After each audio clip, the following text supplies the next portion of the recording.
हाँ तो second chapter चल रहा था अपना। हाँ, आप तो फर्स्ट टाइम आए हो, कोई दिक्कत नहीं। नोट्स लिखवाए हैं, 1-1.5 पेज है तो कर लेना आप, ठीक है ना। सेकंड चैप्टर में, अरे आवाज नहीं, सेकंड चैप्टर में जो पहला टॉपिक था वो कौन सा था? Physical quantities. ओके, क्या होती डेफिनेशन बताओ? फिजिकल क्वांटिटीज, भौतिक राशियां किसे कहते हैं?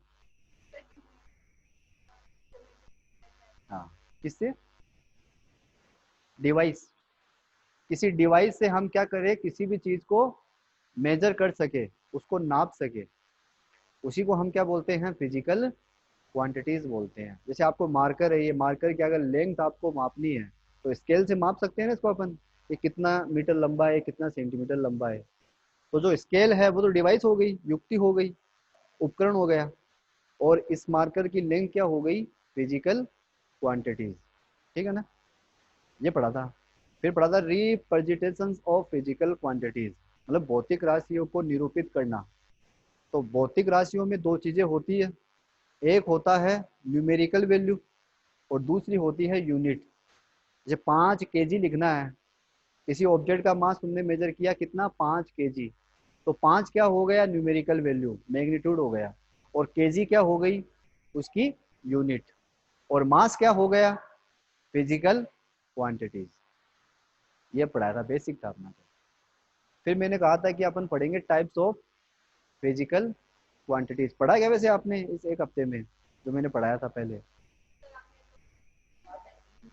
हाँ तो ये तो मैं कह रहा हूँ, वो जो मैंने पढ़ा है वो तो पढ़ के आया हो ना, वो आपको याद है ना, कोई दिक्कत थोड़ी उसमें, कोई डाउट भी नहीं है। हाँ ये पूछ रहा हूँ मैं।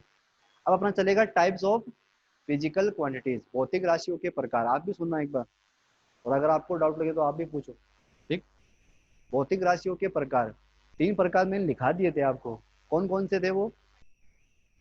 फंडामेंटल, एक मिनट, इंग्लिश में फंडामेंटल, डिराइव्ड, और एक तीसरा सप्लीमेंट्री। हाँ, हिंदी में बताओ। मूल राशियां, व्युत्पन्न राशियां, और पूरक राशियां। अब आज हेडिंग लगाओ आप, कौन सी? Fundamental physical quantities. और आप भी सुनना एक बार, ठीक है। और चाहो तो लिखो आप भी, आपकी भी नॉलेज की चीज है ये। लिखो, 10th क्लास वाले भी रफ कॉपी में लिखो।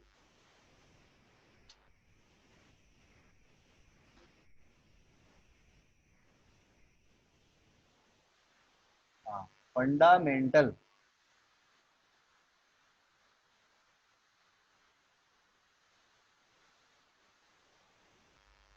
फिजिकल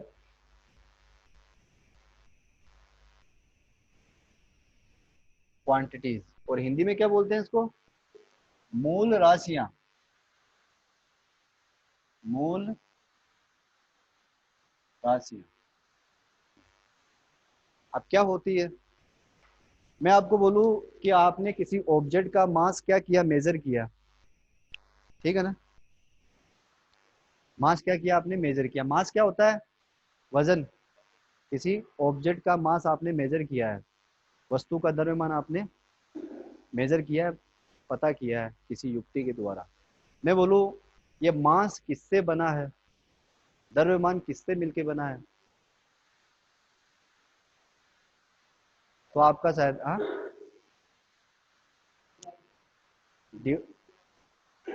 हाँ, मैं बोलूं वजन, आपका वजन है वो किससे मिलके बना है? वजन के अंदर क्या है ये पूछ रहा हूँ मैं। ऑब्जेक्ट में वजन होता है, ऑब्जेक्ट वजन में ऑब्जेक्ट थोड़ी होता है। बोलो, शायद तुम बोलोगे नहीं है। चार्ज, चार्ज का नाम सुना ना अपने? चार्ज किससे बना है? इलेक्ट्रिक करंट, ऐसा कुछ बोलोगे आप, लेकिन इलेक्ट्रिक करंट किससे बनी है? शायद इसकी आंसर नहीं है अपने पास में। मास बना थोड़ी होता है किससे, मास तो मास है बस, ऐसे बोलते आ रहे हो आप। मेरा वजन तो वजन है, मेरा वजन किससे बना है मेरे को क्या पता। अंदर पच लिया है, खून है, 2 किडनियां है, उससे बना होगा। मैं बोलो किडनी, किडनी का मास कैसे पता लगाओगे? किडनी का मास किससे बना है? तो आंसर ही नहीं है। तो ये इनडिपेंडेंट फिजिकल क्वांटिटीज है, मेरा कहने का मतलब ये है। क्या है ये?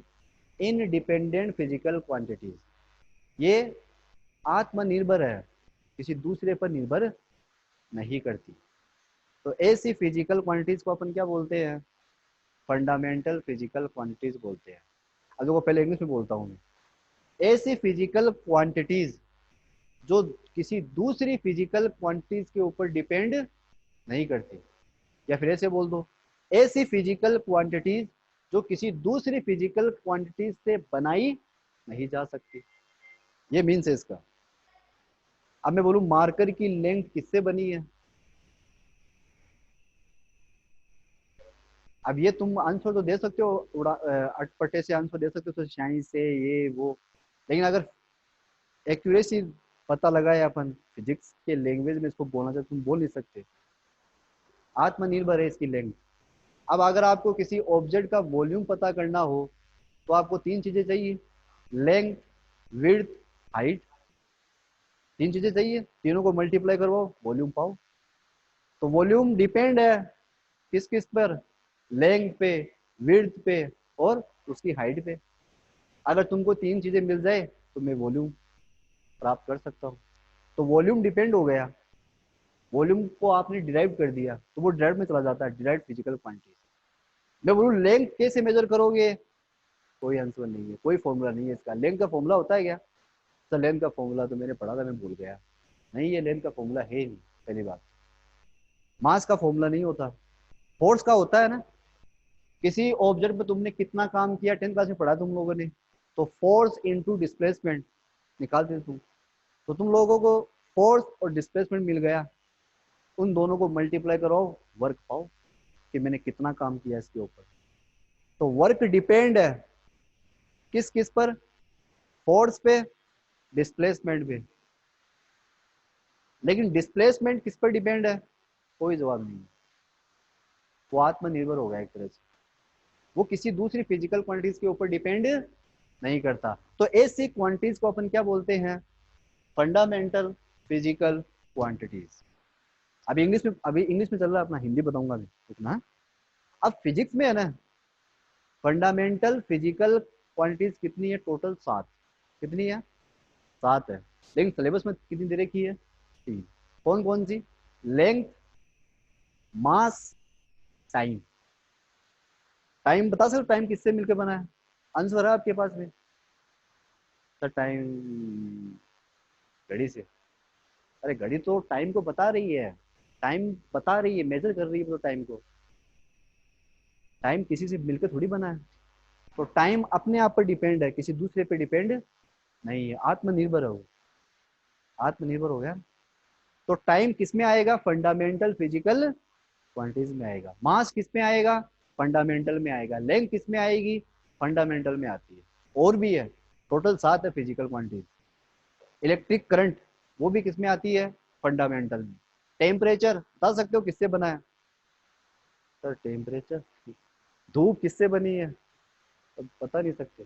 टेम्परेचर, आपने जैसे मान लो चूल्हा ऑन किया, वो टेम्परेचर देगा, लेकिन वो टेम्परेचर बना किससे बता सकते हो क्या? उसके अंदर है क्या?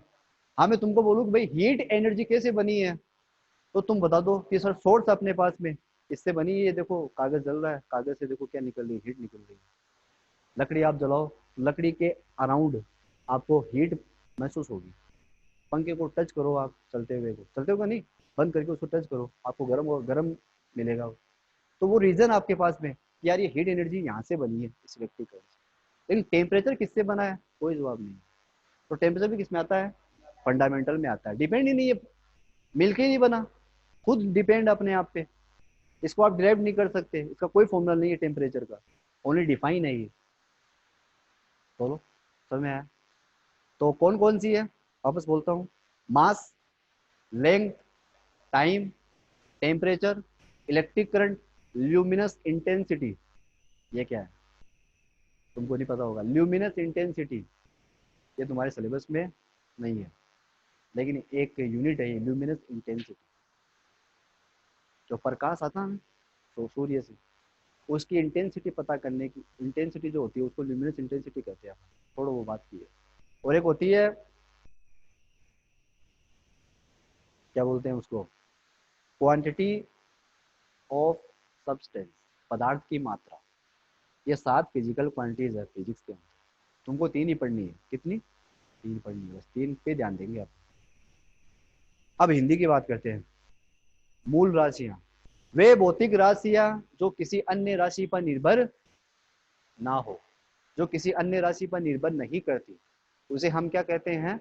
मूल राशियां। एग्जाम्पल बताओगे?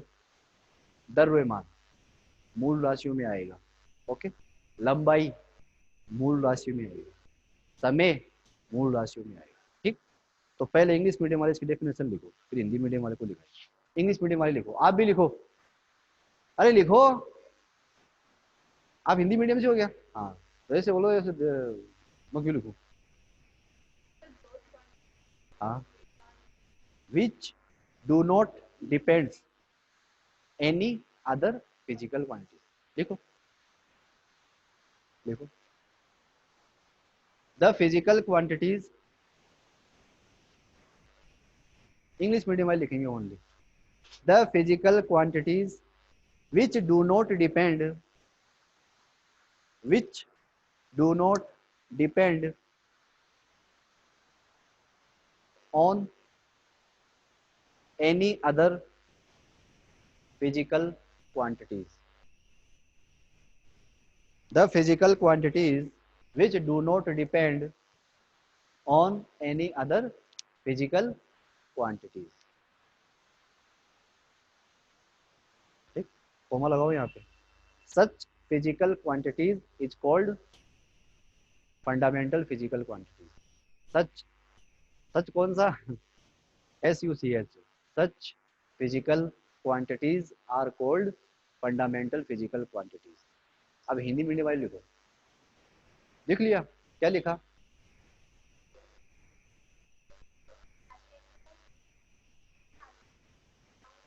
Very good. देखो, वे भौतिक राशियां जो किसी अन्य राशि पर निर्भर नहीं करती। देखो भाई, वे भौतिक राशियां, वे भौतिक राशियां जो किसी अन्य राशि पर निर्भर नहीं करती। वे भौतिक राशियां जो किसी अन्य राशि पर निर्भर नहीं करती, क्या कहलाती है? मूल राशियां कहलाती है। अब इसका एग्जाम्पल लिखो साथ साथ में। पहला कौन सा है? मास। मास को हिंदी में क्या बोलते हैं? अब हिंदी मीडियम वाले तो द्रव्यमान लिखेंगे और इंग्लिश मीडियम वाले मास लिखेंगे, ओके। दूसरा, लेंथ, मतलब लंबाई, ये हो गया। उसके बाद में किसकी बात करोगे? टाइम की। टाइम का मतलब समय हो गया, ओके। ये 3 फंडामेंटल फिजिकल क्वांटिटीज आपको याद रख, सिलेबस में बस आपकी 3 दे रखी है। सातों लिखाऊं क्या? लिखवा दे सातों, ठीक है ना? लिख लो। अगली कौन सी है? टेम्परेचर।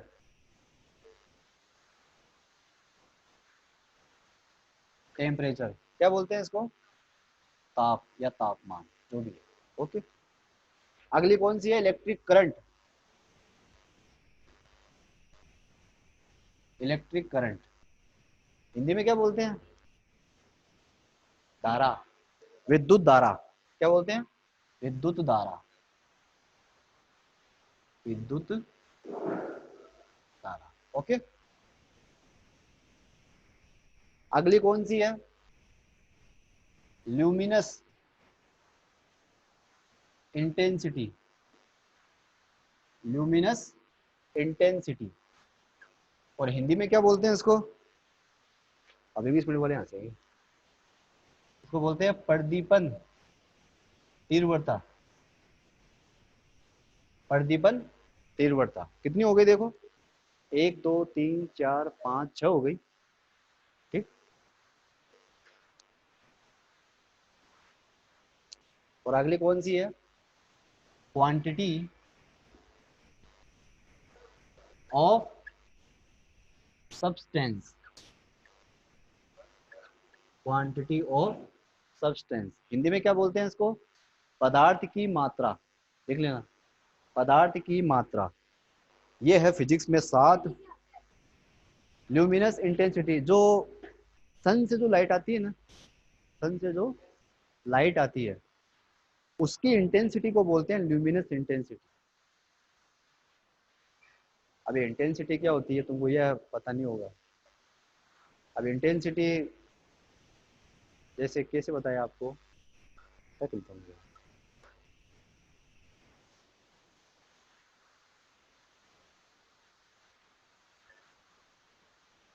मतलब ऐसे है, इंटेंसिटी का मतलब ये है कि जैसे मान लो आप ना सन के सामने हो, आपके हाथ में एक वो है कार्डबोर्ड, कार्डबोर्ड समझते हो क्या, गत्ता टाइप में, उसमें आपने एक हल्का सा क्या कर रखा है, बीच में होल कर रखा है, आपने ऐसे रख दिया उसको या टांग दिया ऐसे मान, तो उस होल से जितनी लाइट क्या हो रही है, पास हो रही है, बाहर निकल रही है, और जो कहाँ जाके टकरा रही है, किसी वॉल पे, वो कहलाती है उसकी ल्यूमिनस इंटेंसिटी। ये मतलब है इसका डेरिवेशन आपके सिलेबस में कराऊंगा मैं आगे, ठीक है ना, तो आप फील दिलाऊंगा मैं आपको, इसका फील क्या है, मेन तो फील होता है इसका। मजा आएगा इसको पढ़ने में, बहुत मजा आएगा। तो क्वांटिटी ऑफ सब्सटेंस को हिंदी में क्या बोलते हैं, पदार्थ की मात्रा। अब देखो तुम लोगों ने लिखा कैसे, इसको बताओ मेरे को, ऐसे कॉलम में लिखा है फिर ऐसे लिखा आपने, कॉलम बना के लिखा है ना, वेरी गुड। अब देखो जगह तो होगी ना आपके इधर भी, इधर जगह है क्या, बहुत है ना, ठीक है। अब ऐसे कॉलम बना लो, लाइन खींच दो। आपने कैसे लिखा है, ऐसे लिख दिया ये आपने। अब ने इसके अपन साथ में क्या लिखते हैं यहाँ पर, इसकी यूनिट लिख देते हैं अपन। यूनिट को हिंदी में क्या बोलते हैं, मात्रक बोलते हैं।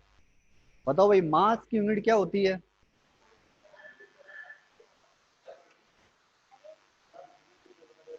मजाक कर रहा है, अरे मास की यूनिट बताओ, मास को किसमें मेजर करते हो आप,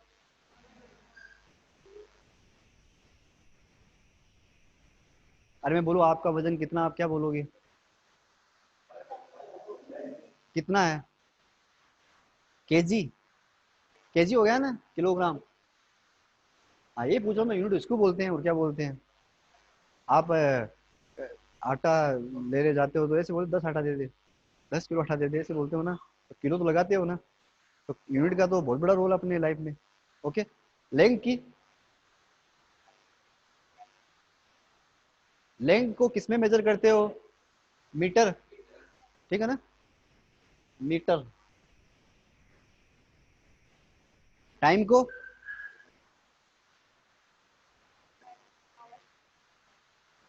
सेकंड, आवर्स भी हो गया, मिनट भी हो गया, सेकंड, लेकिन सेकंड लेके चलना है। ओके, टेम्परेचर, और वैसे केल्विन, केल्विन,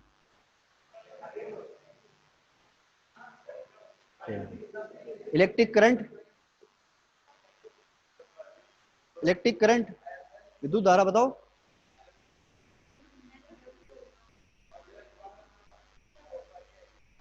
ना ना वो तो डिवाइस है, वोल्ट मीटर मीटर डिवाइस है तो। Ampere, ampere, ampere. Luminous intensity, इसको तो तुमको याद नहीं होगी शायद, क्या हो गया, सेकंड को, हाँ, अच्छा, ल्यूमिनस इंटेंसिटी का ध्यान नहीं, एक बार रुको। और क्वांटिटी ऑफ सब्सटेंस, पदार्थ की मात्रा, इसको लिखते हैं मोल में। ये देखो केमिस्ट्री में आता है ना मोल, 1 मोल, 2 मोल, 3 मोल, ठीक, ये इसकी यूनिट हो गई। ल्यूमिनस इंटेंसिटी की क्या थी यार, भूल गया मैं, ठीक है इसको छोड़ दो अभी इसके सामने। बोलो कोई दिक्कत, तो तुमको यूनिट याद रखनी है, तो ये फंडामेंटल फिजिकल क्वांटिटीज पूरी होती है। बोलो कोई दिक्कत, वे फिजिकल क्वांटिटीज जो किसी दूसरी फिजिकल क्वांटिटीज के ऊपर डिपेंड ना हो, जिसको आप डिराइव नहीं कर सकते, जिसको आप बता नहीं सकते, प्राप्त नहीं कर सकते, उसको हम क्या बोलते हैं, फंडामेंटल फिजिकल क्वांटिटीज बोलते हैं। तो समझ में आया क्या? इसकी यार मेरे को याद नहीं है, भूल गया मैं, दिमाग से निकल गई। निकल निकल गई दिमाग से, क्या दिक्कत है, इंसान ही है। क्या बता देंगे आपको, और कभी बता देंगे। इंटेंसिटी की भूल गया मैं, प्रदीपन तीव्रता की क्या थी यार, हाँ याद आ गया, याद आ गया। देखो इसकी यूनिट सुन के आपको हंसी आएगी। इसकी यूनिट होती है कैंडेला। याद आ गई, कैंडेला।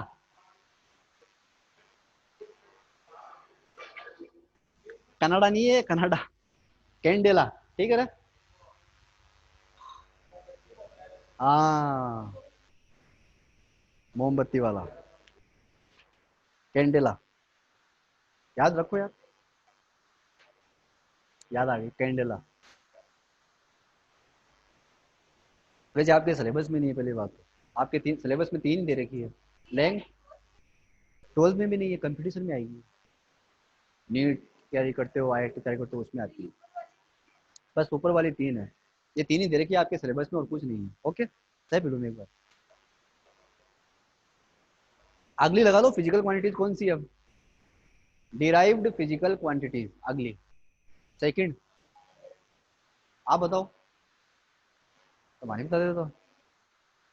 व्युत्पन्न भौतिक राशियां, उसकी देख के लिखो।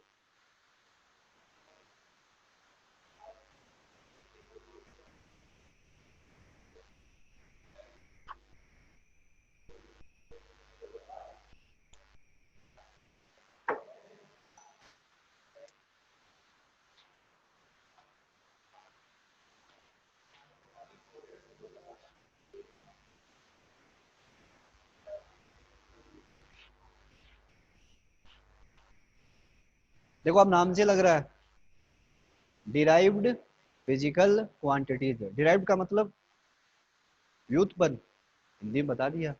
मीन्स क्या है? व्युत्पन्न का मतलब क्या हुआ? उत्पन्न, जिसको उत्पन्न किया जाता है, मतलब बनाया जा सकता है, ये प्राप्त कर सकते हैं अपन। अगर अपन को ये मिल जाए तो मैं ये प्राप्त कर दूंगा। अगर मेरे को लेंथ मिल जाए, मेरे को विड्थ मिल जाए, मेरे को हाइट मिल जाए, तो मैं वॉल्यूम प्राप्त वॉल्यूम पा सकता हूँ। मेरे को अगर फोर्स मिल जाए, मेरे को डिस्प्लेट में मिल जाए, तो मेरे को वर्क पता चल सकता है कि मैंने कितना वर्क किया। हाँ, होता नहीं, ये पढ़ा होगा आपने। जैसे वो आपने पावर पढ़ा है 10th क्लास के अंदर, W/T। अभी आए होगे आप? हाँ, हाँ। पावर कैसे निकालते थे? MGH करते थे आप, फिर नीचे टाइम का डिवाइड करते थे। तो आपको अगर M मिल जाए, G मिल जाए, H मिल जाए, T मिल जाए, तो आप पावर निकाल सकते हो। तो ये डिपेंड हो रहे हैं, देखो ये डिपेंड हो है।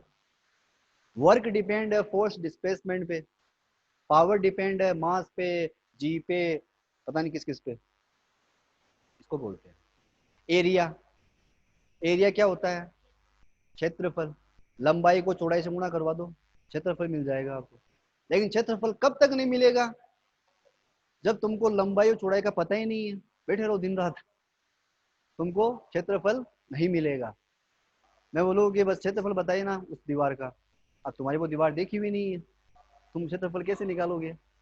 हाँ, तुमको पता होता है उस दीवार की लंबाई ये है, चौड़ाई ये है, हाँ क्षेत्रफल निकाल सकता हूँ। तो डिपेंड हो गए ना आप, ठीक। तो इसकी डेफिनेशन क्या हो गई?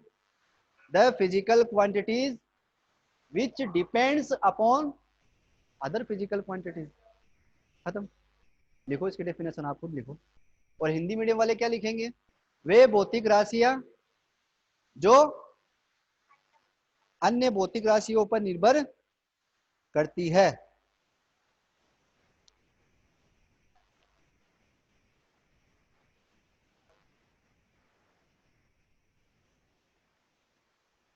मतलब फंडामेंटल फिजिकल क्वांटिटीज से ही आप क्या कर सकते हो? डिराइव्ड फिजिकल क्वांटिटीज प्राप्त कर सकते हो।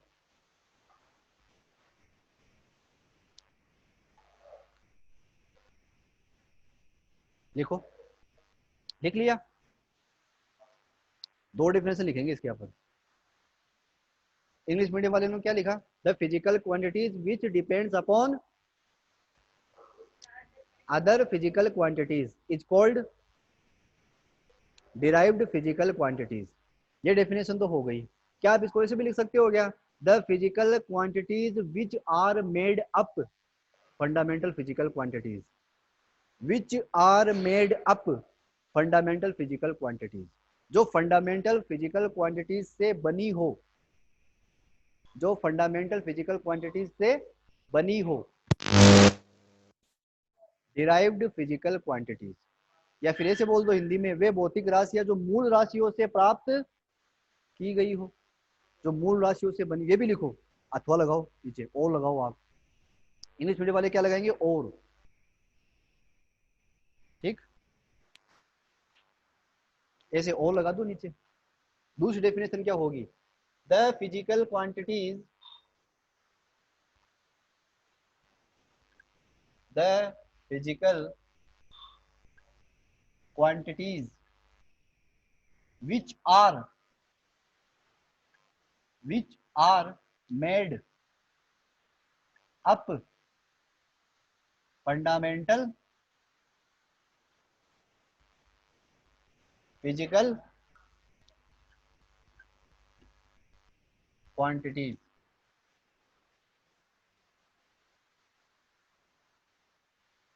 the physical quantities which are made up fundamental physical quantities, और हिंदी में क्या लिखोगे, वे भौतिक राशियां, लिखूं मैं हिंदी में, लिखूं, बोल देता हूं हिंदी में, वे भौतिक राशियां जो मूल राशियों से बनी हो, वे भौतिक राशियां जो मूल राशियों से बनी हो, उसे हम क्या बोलते हैं, व्युत्पन्न भौतिक राशियां। अब इसके एग्जांपल बहुत से एग्जांपल है इसके, इसके तो लिमिट ही नहीं है, एग्जांपल ऐसे हैं इसके।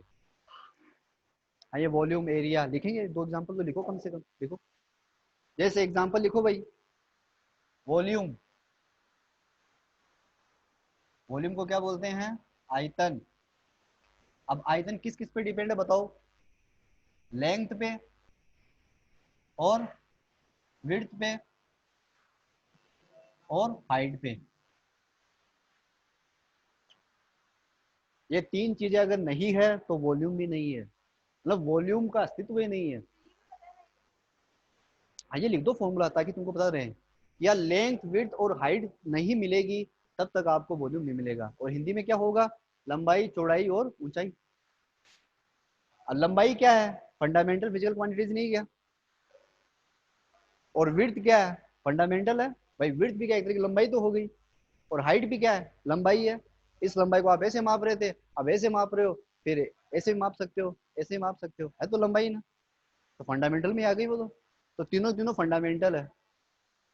और इस तीनों फंडामेंटल से तुमको क्या मिल गया, तुमने वॉल्यूम को डिराइव कर दिया, इसका मतलब वॉल्यूम किस में चला गया, डिराइव्ड फिजिकल क्वांटिटीज में चला गया। समझ में आ रहा है।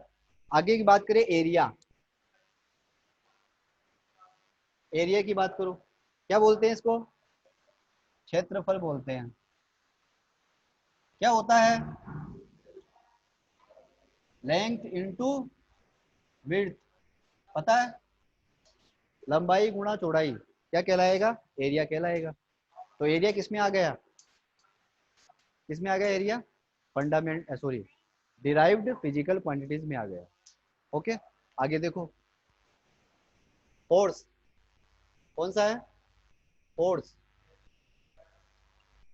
फोर्स का फॉर्मूला पता है क्या आपको, वो तो वर्क का है, फोर्स का ये होता है, नहीं अब 11th क्लास में आता है, मास इनटू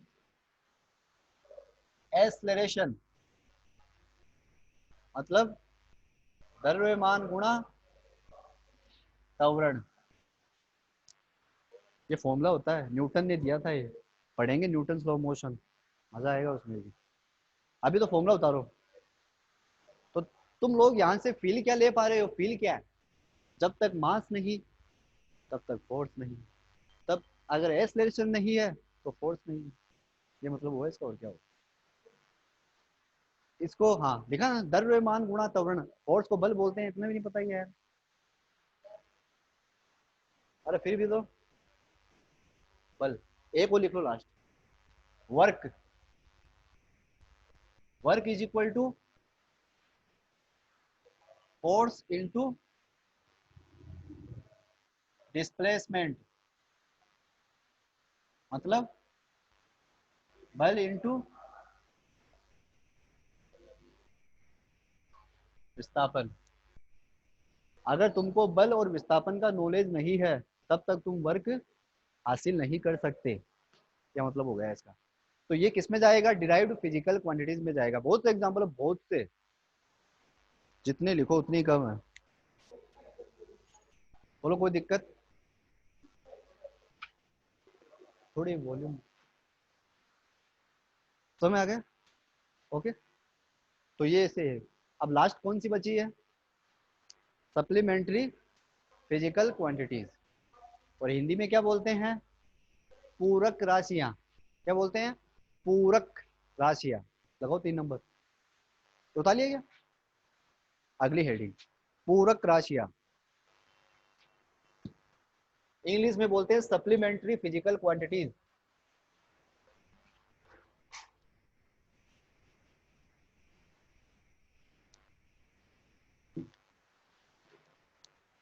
3 नंबर। हाँ, अब देखो, पूरक राशियों में दो चीजें रखी गई है। एंगल वेंगल पढ़ा ना अपन ने। अब एंगल दो टाइप के होते हैं, एक होता है प्लेन एंगल और एक होता है सॉलिड एंगल। लिखो, सप्लीमेंट्री में लिखो, 1 नंबर लगाओ। एंगल, या क्या बोल सकते हो? Plane angle.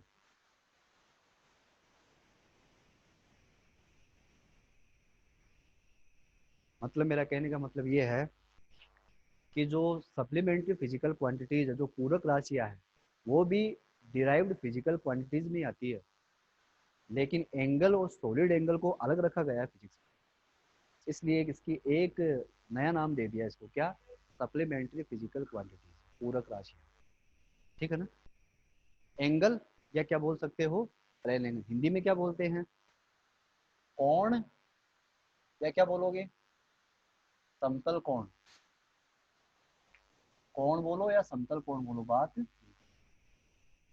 अब कोण कैसे निकालते हो तुम लोग? अब जैसे ये 2 मार्कर के बीच में तुमको एंगल निकालना है, जैसे ये है। अब ये एंगल ही तो देखो, देखो, ये एक लाइन हो गई, ये एक लाइन हो गई। अब दोनों के बीच में देखो एंगल कितना बन रहा है? 90 का बन रहा है, परपेंडिकुलर है।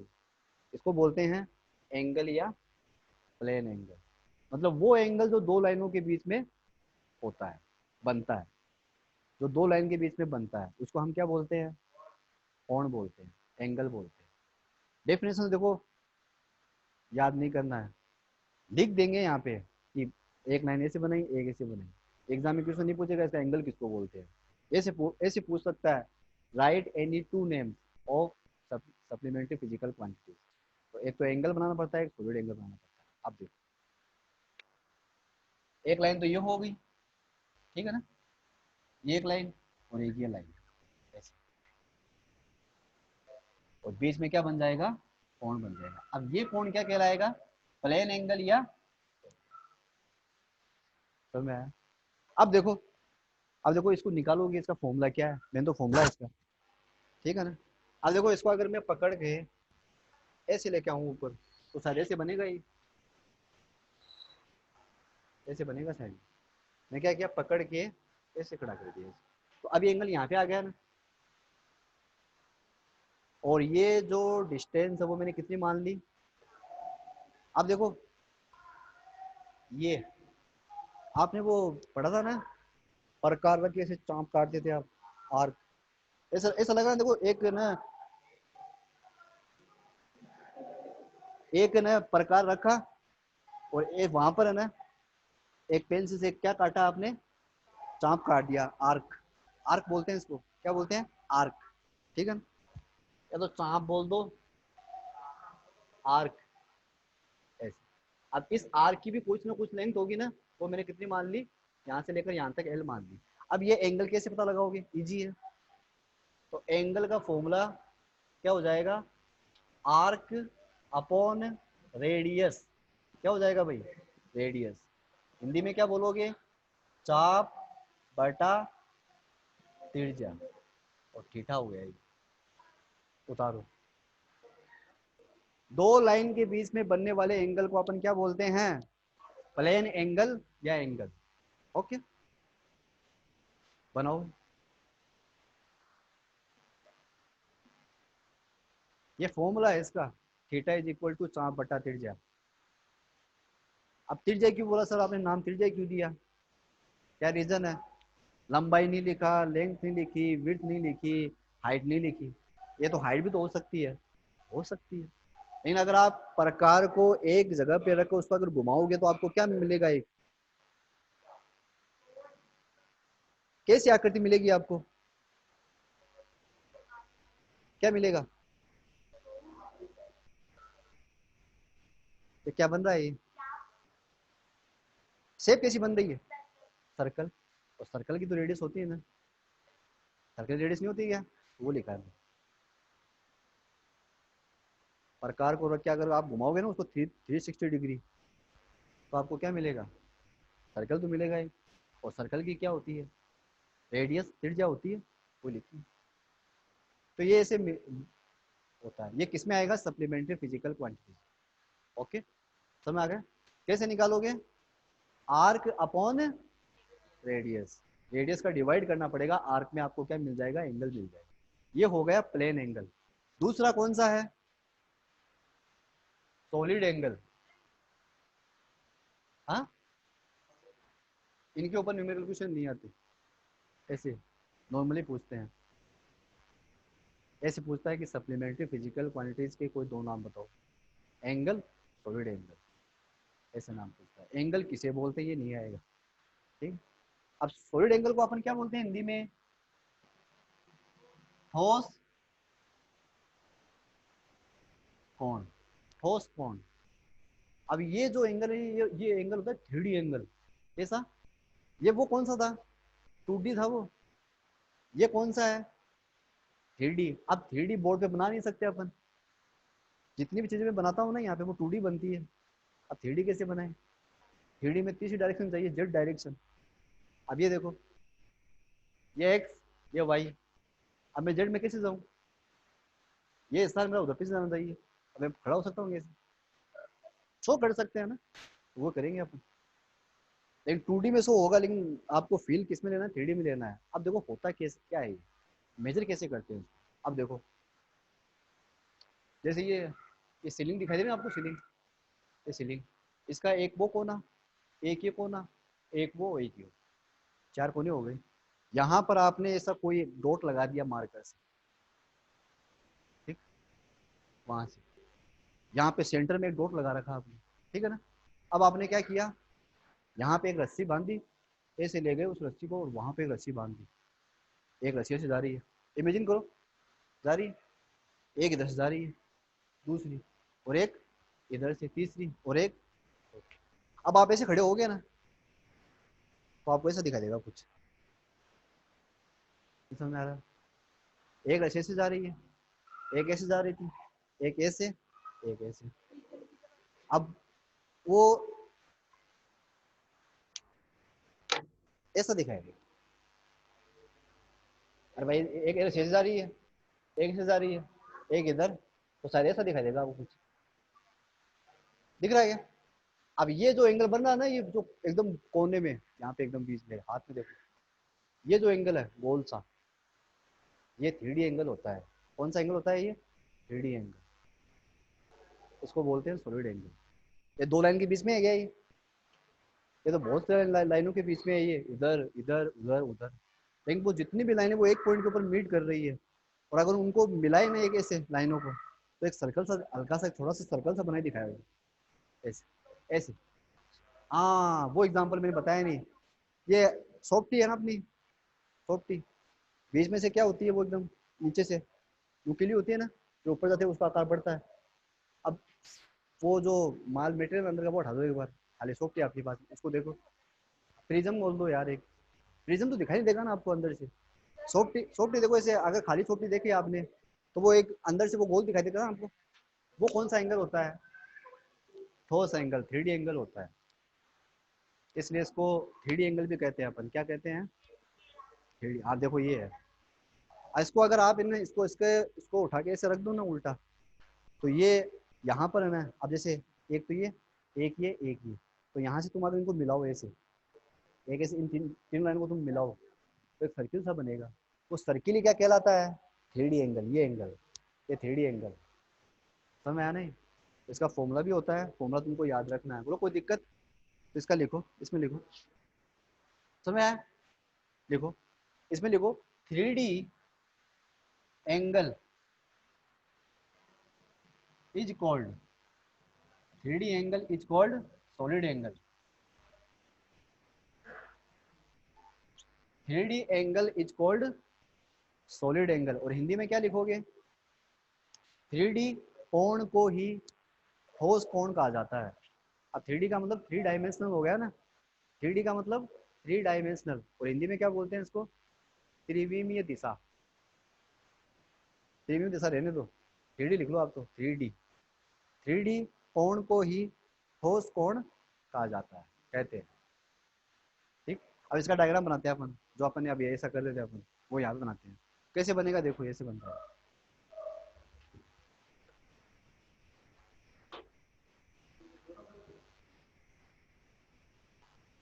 ये क्या लिया आपने? एक पॉइंट लिया, एक रस्सी ऐसे जा रही थी, एक ऐसे, ठीक है ना, एक ऐसे, एक ऐसे। ठीक, समझ आ रहा है? अब ये तो तुम लोगों ने मिला दिया कैसे भी करके, छोड़ो उसको, ऊपर वाले को आपको पता भी नहीं है। लेकिन जो अंदर का जो सर्कल बनेगा ना, ऐसे वाला, ये वाला, ये सर्कल, ये 3 एंगल कहलाएगा। अगर आप इसको ऐसे ऊपर से देखोगे ना, तो ऐसा सर्कल से दिखाई आपको। ये एंगल क्या कहलाता है? 3D एंगल कहलाता है। ठीक है ना, समझ में आ गया? उतार लो इसको, डायग्राम को उतार लो। डायग्राम बड़े बनाना यार आप तो। ये 3D एंगल हो गया।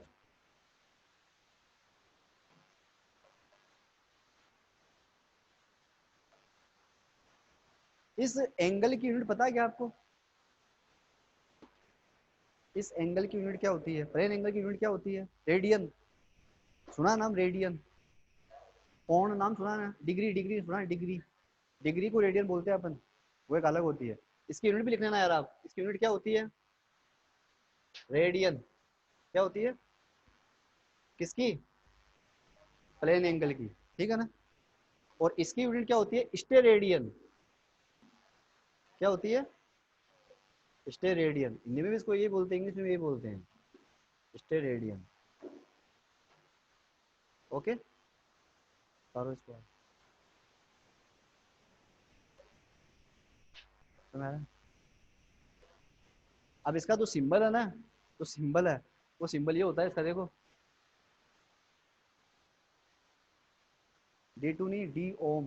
ये ओम पढ़ा ना आपने, रेजिस्टेंस वाला। इसका ये इसका इसका क्या बोलते हैं? सिंबल है, ये निशानी है इसकी, सॉलिड एंगल की। इससे डिनोट करते हैं इसको, इससे लिखते हैं इसको, डी ओम से, प्लस लास्ट करेंगे, डी ओम से लिखते हैं इसको। अब इसका फॉर्मूला पढ़ लो। इसका फॉर्मूला क्या होता है? याद रखना है, एरिया अपॉन डिस्टेंस का स्क्वायर। अब यहाँ पर देखो, एंगल छोटा बनेगा बड़ा बनेगा? छोटा सा बनेगा, इसलिए छोटा एरिया काम में लेते हैं, डी ए। एरिया को क्या बोलते हैं? डी ए, छोटा सा एरिया। डिस्टेंस क्या हो गई? आर। आर का क्या है? ये फॉर्मूला है इसका।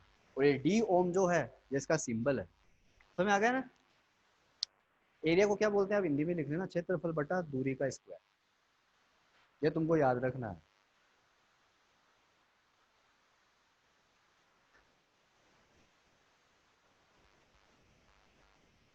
तो ये टाइप्स ऑफ फिजिकल क्वांटिटीज आपकी पूरी होगी। बोलो इसमें कोई डाउट? सप्लीमेंट्री में याद रखना, दो ही रखी गई है, एक तो प्लेन एंगल और एक सॉलिड एंगल। ठीक है ना? प्लेन एंगल तो कैसे निकालोगे? आर्क अपॉन रेडियस से, फॉर्मूला हो गया। और इसकी यूनिट क्या होती है? रेडियन। और सॉलिड एंगल कैसे निकालोगे? जो भी एरिया दे रखा है, जो डिस्टेंस दे रखी है, उसका क्या कर दो? स्क्वायर कर दो, डिवाइड कर दो। और इसकी यूनिट क्या होती है? स्टेरेडियन। क्या होती है? स्टेरेडियन। इसको शॉर्ट में बोलते हैं एस आर। स्टेरेडियन का सिंबल क्या होता है? S R. और इसका क्या होता है? R A D. डाउट है पूछो मेरे को अभी, ऐसे मत जाओ, बोलो। रेडियन का सिंबल आर ए डी है, प्रतीक चिन्ह। और इसका क्या है? S R, steradian. यह आपकी टाइप्स ऑफ फिजिकल क्वांटिटीज पूरी होगी। ठीक, अब हेडिंग लगाओ, डायमेंशंस। अगली हेडिंग क्या होगी आपकी? डायमेंशंस।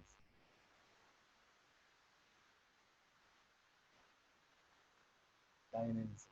इसको हिंदी में क्या बोलते हैं? वीमा। वीमा। वी वेन से वेन, वी से वेन, वीमा। माँ, वीमा। डायमेंशंस। ये आज नहीं, फिर कभी। ठीक, बस बहुत हो गया यार। डायमेंशंस होता क्या है वो बता देता हूँ मैं आपको। जो पावर लगाना सीखते ना 10th क्लास में, या फिर मैथ में पावर आती थी एक्स स्क्वायर, वाई की पावर 4, जो पावर होती है ना उसको बोलते हैं डायमेंशंस। उसको क्या बोलते हैं? डायमेंशंस बोलते हैं। लेकिन डायमेंशंस को पढ़ने से पहले है ना, आपको लेंथ के डायमेंशंस के सिंबल याद करने पड़ेंगे। अब लेंथ है, लेंथ का डायमेंशंस का सिंबल क्या है, प्रतीक चिन्ह क्या है? आप डायमेंशंस को कभी भी लिखोगे तो ऐसे ब्रैकेट बंद करके लिखोगे। लेंथ का लिखना है, एल लगा दिया। मास का लिखना है, एम लगा दिया। टाइम का लिखना है, टी लगा दिया। ये डायमेंशंस है। ये क्या कहलाते हैं? डायमेंशंस। अब ये लेंथ का डायमेंशंस है, ऐसे लिखा जाएगा। ये मास का, ये टाइम का। शॉर्ट क्या, शॉर्ट फॉर्म हो गई एक तरह से। एम फॉर मास हो गया, एल फॉर लेंथ हो गया, टी फॉर टाइम हो गया। हाँ, इलेक्ट्रिक करंट का भी होता है, एम्पियर होता है, तो एम्पियर को कैसे लिखोगे?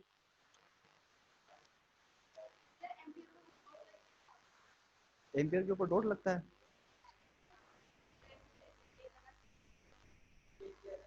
यहाँ पे ऐसे।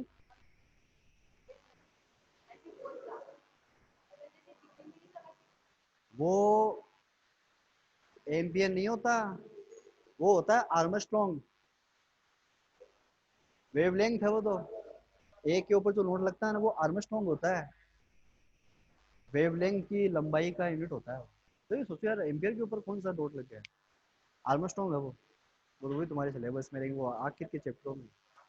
ठीक है फिर, कौन सा? ये समझ में नहीं आया? ये स्टेरेडियन शॉर्ट फॉर्म है, ये समझाना क्या है। एस आर इसकी यूनिट है। सर लेंथ को एल लिखा तो क्यों लिखा?